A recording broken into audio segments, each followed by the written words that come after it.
Olá, viva a todos, bem-vindos a mais um programa Livros com Fé aqui na sua Ângelos TV. Estamos em tempo de Advento, este tempo que nos prepara para o tempo de Natal, o tempo da expectativa, o tempo também marcado pela alegria, pois a expectativa é sempre uma expectativa alegre. E dentro deste tempo de Advento queremos ser também a sua companhia e queremos sobretudo dar-lhe várias sugestões, não só de leitura, mas também de algumas temáticas que o podem ajudar a viver e a preparar este tempo de Advento. Neste programa queremos levar até si o que de melhor o mercado editorial e cultural religioso, especificamente da Paulus Editora, tem produzido nestes tempos. E temos sempre um convidado no nosso programa. Hoje será José Vítor Dragão, que nos vem falar sobre o livro Os Piedosos Truques de Reginaldo. Estou certo que não vai querer perder essa conversa já a seguir, gravada aqui na nossa livraria Paulus, em Fátima, mesmo por trás da Basílica de Nossa Senhora do Rosário de Fátima, na rua de São Vicente de Paulo. Encontra aqui um belíssimo espaço que o convido desde já a visitar. Fique connosco, pois temos ainda mais novidades para lhe apresentar. Olá, viva! Connosco temos José Vítor Dragão, que nos vem falar sobre um livro belíssimo e ao mesmo tempo motivante, que se chama Os Piedosos Truques de Reginaldo, uma edição da Multinova e da Paulus Editora, que vem na sequência do anterior livro, foi um sucesso imenso, Senhor Bispo, o Pároco Fugiu, que é um conceito de tratar temas ligados à Igreja e à vida da Igreja, mas com uma perspectiva humorística. José Vítor Dragão, muito obrigado pela sua presença no nosso programa. Foi o apresentador desta obra, que aconteceu em Lisboa, portanto, leu este livro. O que é que nos pode dizer acerca deste romance? Digo-lhe que tem... Como é que é de explicar? Tem muita piada, mas é muito sério. E é muito sério porque, no fundo, o senhor Reginaldo tem um problema, que é um problema que preocupa muitos pais, que é do bom casamento das filhas. Também dos filhos, mas das filhas mais ainda, porque muitas vezes o problema com as filhas é que constituem uma família nova, vão-se embora e há contactos que se perdem. Neste caso, o Reginaldo tem uma filha que é rebelde, de uma rebeldia curiosa, porque no fundo é uma personagem altamente complexa, porque ao mesmo tempo que é rebelde é razoavelmente puritana, é uma mulher que tem uns valores muito sólidos e que não quer abdicar deles.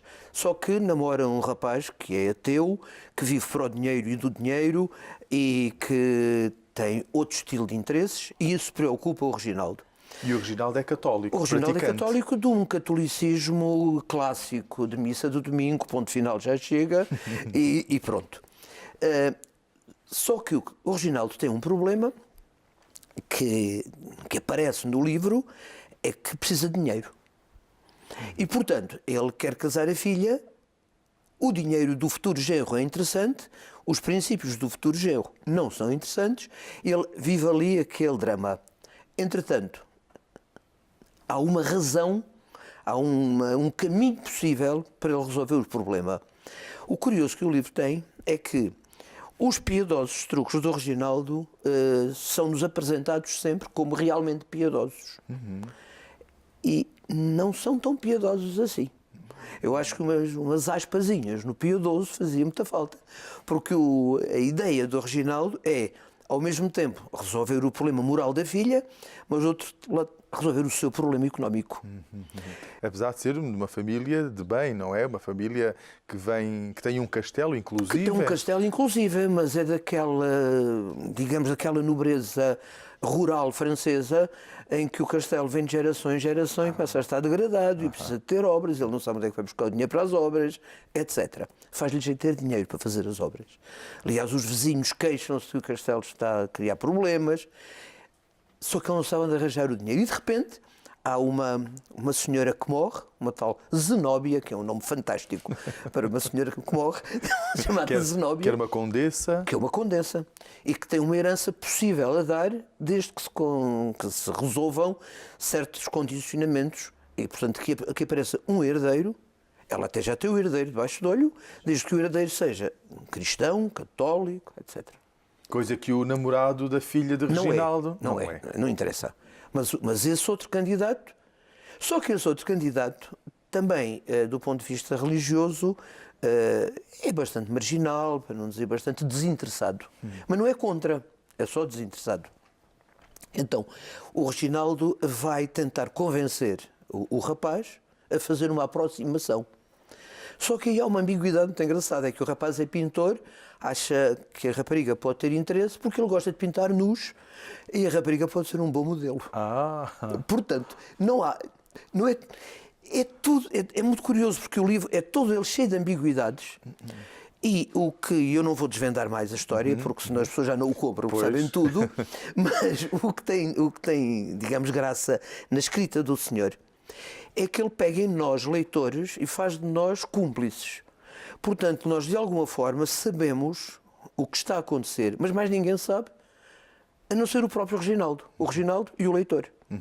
Porque a rapariga, que se chama Atena, e o hipotético candidato que se chama Jean Arthur vivem o trama um bocado na ingenuidade. Eles não sabem que há ali um interesse financeiro, eles não sabem nada disso. Eles sentem-se postos perante o desejo do pai de os aproximar, não percebem porquê, porque a boa da Atena está muito interessada no seu Elton, que é bancário, que tem muito dinheiro e que vive muito bem e que está muito interessado na crise financeira internacional e nos dramas dos bancos que sobem e dos bancos que descem, etc. E ela gosta muito do moço e é com ele que ela quer casar e de repente vê que o pai está a empurrá-la noutra direção sem ela perceber porquê. E pronto. O livro, ao contrário concretamente do Sr. Bispo, o Pároco Fugiu, em que nós percebemos que o autor tem um interesse, eu diríamos, teológico verdadeiro, assente. Quer dizer, o autor leu bem o Concílio Vaticano II, leu bem o que o Papa João Paulo II disse sobre a nova evangelização, etc. Isso atravessa o livro, a gente percebe que isso atravessa o livro. Aqui não, este autor é um pouco diferente, é outro autor, é um homem que é professor de literatura, que tem uma bagagem intelectual certa, segura, e que passa no livro. Ele cita Pascal, ele fala de obras que estão no Louvre, com quem conhece muito bem as obras do Louvre, etc. Passeia-se por Paris como em casa e tem isso como característica, e os temas, digamos, religiosos aparecem nas preocupações das personagens. Concretamente, a religiosidade popular, a peregrinação a Lourdes. Pois é engraçado, porque o Elton, que é o rico ateu, olha para tudo isto com a distância de quem quase critica, brinca, goza, etc. O Reginaldo, dentro da sua religiosidade, digamos, tradicionalista, etc., vive estas coisas com alguma distância, com alguma aproximação, numa situação que é ela própria ambígua.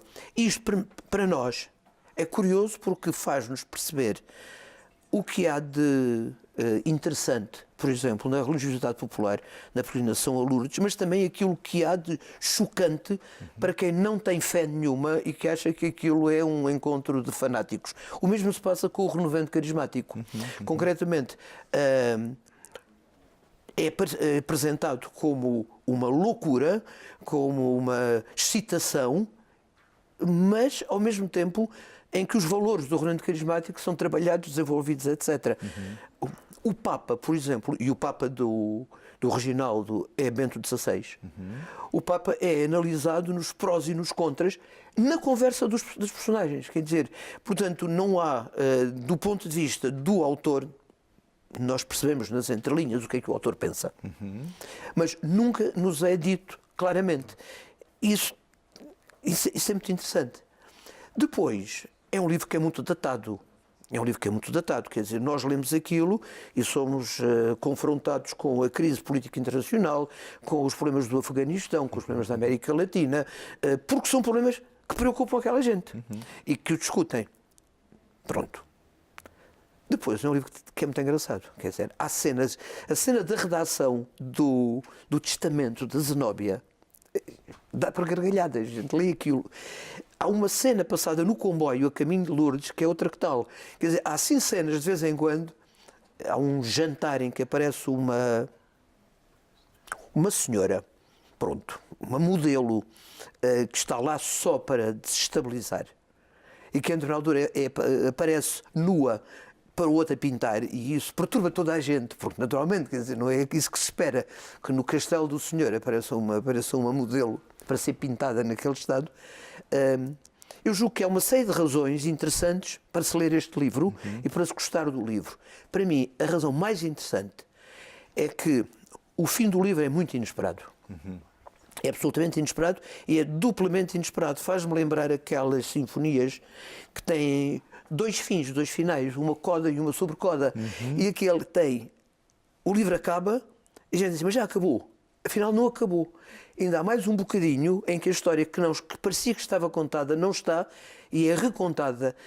E aparece um padre razoavelmente inesperado, com uma proposta perfeitamente inesperada, que desmonta tudo e que nos faz coçar a cabeça e dizer, mas como é que é?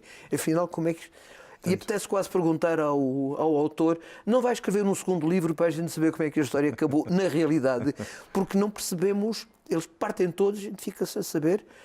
O bom do Reginaldo, que é o construtor dos truques, fica com um enorme problema de consciência no fim, e nós ficamos ligados ao Reginaldo e perguntamos-nos o que é que o homem quer, afinal, onde é que o homem vai? É assim. E este livro é ambientado em França, não é? É ambientado em França. Francesa. Os leitores aqui em Portugal podem rever-se, não digo na situação política do país, na situação cultural também, mas os temas que são tratados estão próximos de nós também? Estão. Mesmo os temas que são tratados... Bom, neste momento em que estamos com a história dos camionistas em França, em que abrimos a televisão e encontramos constantemente, e que não sabemos quando é que isto vai acabar e como é que isto vai acabar, eu julgo que sim. Se bem que o que se passa em Paris é muito parisiense. O que se passa em Lourdes podia-se passar em Fátima. O que se passa no Castelo do Senhor na província podia-se passar no Alto Minho. Portanto, são situações que são muito próximas de nós. O Vítor é pai de 3 filhas e avô o José Vítor, pai de 3 filhas e avô de 10 netos. Pensa que poderá acontecer, ou nunca lhe passou pela cabeça, querer arranjar também o namorado ideal ou o marido ideal para uma das suas filhas, por exemplo? Isso não pode acontecer a qualquer pai aqui em Portugal? Poder pode, se bem que eu defendo uma teoria amontante. Eu costumo dizer que quem quer ter bons genros educa bem as filhas. Claro. Eu resolvo o problema logo ali. Claro. Não tenho que interferir a meio do caminho, que as filhas já foram bem formadas. E eu posso fazer o elogio dos meus 3 genros, porque na realidade estou bem servido. De qualquer forma, acho que pode acontecer perfeitamente, nos tempos que correm, haver pais que coçam a cabeça e perguntam, e agora... Para que é que eu criei a minha filha? Como dizia o Woody Allen, para que é que nós andamos a criar filhas? É verdade. Mas isto pode ser... Não vou aconselhar pai nenhum a seguir os truques do Reginaldo, porque pode acabar mal. De qualquer forma, julgo que a preocupação pode ser muito comum nos tempos que correm. Pode ser, senhor. Por outro lado, e dizia há pouco que a Atena tem valores sinceros e puros também, e sentimentos puros, não é? Ela quer chegar virgem ao casamento. Ela quer chegar virgem ao casamento, o que perturba muito o Elton. Perturba muito o namorado, naturalmente, não é? para o Elton não tem jeito nenhum, ele quer resolver o problema antes. Mas ela não, ela quer chegar pura ao casamento, se bem que, da maneira como anda vestida e calçada, etc., se possa pensar outra coisa daquela menina. Na nossa sociedade não pode acontecer o mesmo, não é? Às vezes, mesmo os jovens são tidos a passar uma imagem, mas no fundo acabam por ter outros valores e desejam estes valores. E como explicar então a estes jovens o que a Igreja diz acerca eu digo da que às pureza? vezes têm vergonha de dizer que têm esses valores porque passam a ser bichos raros dentro da sociedade. E muitas vezes eles precisam realmente de ser, digamos, ser encaminhados para que os valores não são portas que se fecham, antes pelo contrário, são portas que podem abrir para realidades mais interessantes se as pessoas conseguirem viver esses valores.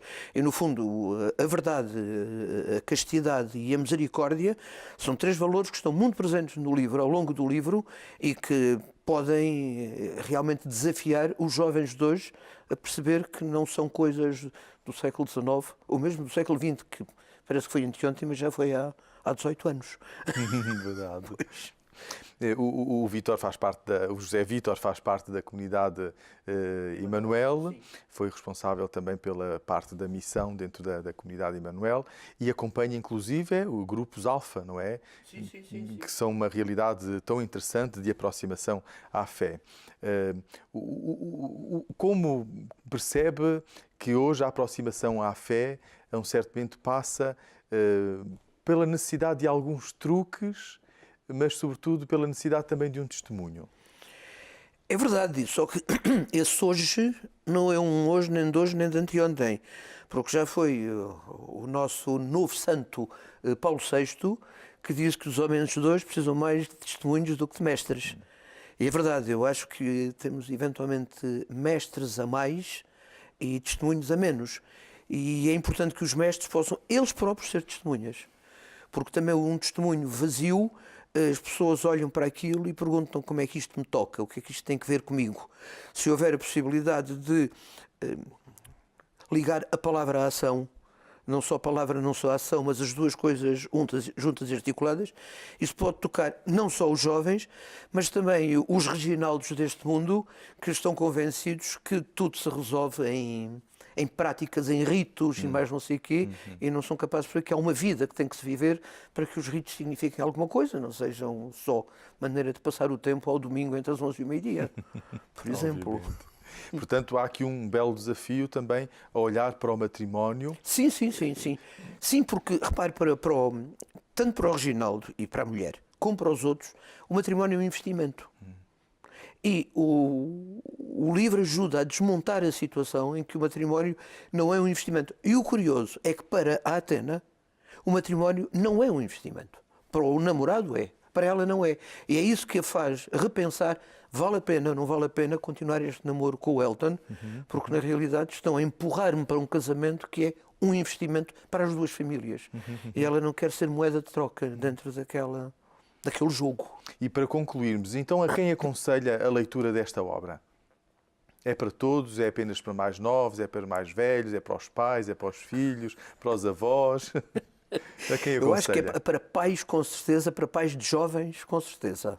De jovens, não digo de adolescentes, mas pais de jovens é com certeza. Para os próprios jovens também, porque no fundo acabam por se confrontar com a problemática ali de três jovens, que são muito diferentes uns dos outros, e que se debatem com o que querem. Bom, um jovem programado, que é o tal do dinheiro, que está perfeitamente programado, que sabe o que é, digamos, é um conquistador, já conquistou e quer continuar a conquistar. A jovem que vive um bocado num mundo em que ela própria não sabe perfeitamente como se integrar, e um artista louco que pouco a pouco começa a perceber que a loucura tem que ter pés no chão, e ele anda à procura também do seu chão no meio disto tudo.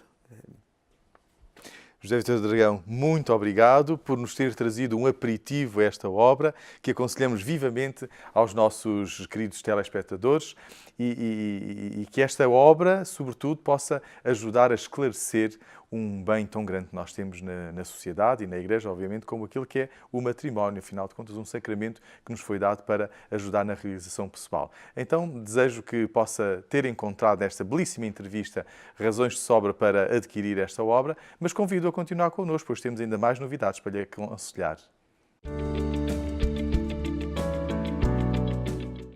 Chegou o momento, então, de lhe apresentar algumas sugestões de leitura e que, neste tempo de advento em que nos aproximamos para o Natal, podem ser também boas sugestões de presentes para o tempo de Natal, o dia de Natal. Sabe que um bom livro é sempre um bom presente também na altura do Natal, porque é um livro que nos acompanha ao longo de todo o ano, não se fixa apenas pelo Natal. Então, o primeiro que lhe desejo apresentar intitula-se Marcelo Rebelo de Sousa, o Presidente dos Afetos, da Paulus Editora, escrito por Cláudia Sebastião, jornalista da revista Família Cristã. A propósito dos 70 anos que o nosso Presidente está a celebrar neste mês de dezembro, então quisemos homenageá-lo com, não é propriamente uma biografia, mas é um livro que nos ajuda a descobrir o do professor Marcelo Rebelo de Sousa nos seus gestos afetuosos para com toda a gente, como diz a Cláudia Sebastião, tanto aperta a mão ao chefe de Estado como dá um abraço a um sem-abrigo, e conseguir perceber como esta é uma tónica, é uma característica própria do Marcelo Rebelo de Sousa, em que não é afetuoso apenas quando as câmaras de vídeo estão ligadas, mas ele é mesmo assim na vida, e a Cláudia Sebastião foi entrevistar muitas pessoas, amigos de família, colegas de trabalho e pessoas que receberam um abraço muito afetuoso do Presidente e que nos conta todas essas histórias aqui nesta obra e que, através de uma leitura tão fácil, uma leitura muito simples, ajuda-nos a perceber aquilo que tem sido um ponto de viragem também na cultura e na sociedade portuguesa a partir da afetividade. Segundo livro que lhe quero aconselhar chama-se Cenas de Jesus, Retratos e Coisas da Vida, de Nuno Brás. Dom Nuno Brás é bispo auxiliar do Patriarcado de Lisboa e nesta obra da Lucerna, da editora Lucerna e também da Fundação Ajuda do Bem, quiseram presentear-nos recolhendo textos de Dom Nuno Brás, que escreve sobretudo no jornal Voz da Verdade, mas também noutros órgãos de comunicação, textos estes que foram recolhidos desde... Houve uma seleção feita desde 2002 até ao momento presente e que está dividido em 5 partes e através de 15 capítulos. E, portanto, temos temas muito variados e por isso é que são retratos e coisas da vida que vão desde o tempo de crise, a crise da nossa cultura, da cultura na Europa, a prioridade mais prioritária, que é aquela de Deus. Deus é a grande prioridade, mas também questões ligadas a Deus, à fé, à liberdade, à santidade. Alguma luz sobre questões difíceis, a família, o sofrimento, a morte, a eternidade, o ambiente e a ecologia, e também não é tempo de cruzar os braços, portanto, o momento da evangelização, também na vida pública, na vida política, os cristãos perseguidos e várias pessoas. E, por fim, a quinta parte, a esperança que vem desta mulher, a esperança de Nossa Senhora. O terceiro livro que desejo aconselhar-vos intitula-se Ir a Roma e Ver Dois Papas, Crónicas de Dom Nuno Almeida e Ilustrações de Lígia Rodrigues, editado pela Paulus Editora. Dom Nuno Almeida é bispo auxiliar na Arquidiocese de Braga e durante a sua estadia em Roma, durante 2 anos, é o que ele diz, cruzou-se com 2 papas. Foi a resignação de Bento XVI e a eleição do Papa Francisco. E durante esses 2 anos escreveu várias crónicas, que algumas vieram a público, outras não, e que agora são apresentadas nesta obra, com ilustrações de Lígia Rodrigues, ilustrações essas para cada uma dessas crónicas que nos ajudam a contemplar e a valorizar também o texto que aqui é apresentado. Então fica aqui uma boa obra para quem tem curiosidade, de quem estudou no Pontifício Colégio Português, como foi o caso de Dom Nuno Almeida, na altura Padre Nuno Almeida, e que viu Roma a partir de dentro e que agora nos transmite nestas crónicas. São especificamente 43 crónicas que, estou certo, não vai querer perder e não vai querer deixar de ler. Bom, são estas as sugestões que tinha para lhe apresentar. Espero que alguma ou até mesmo todas lhe possam ser úteis.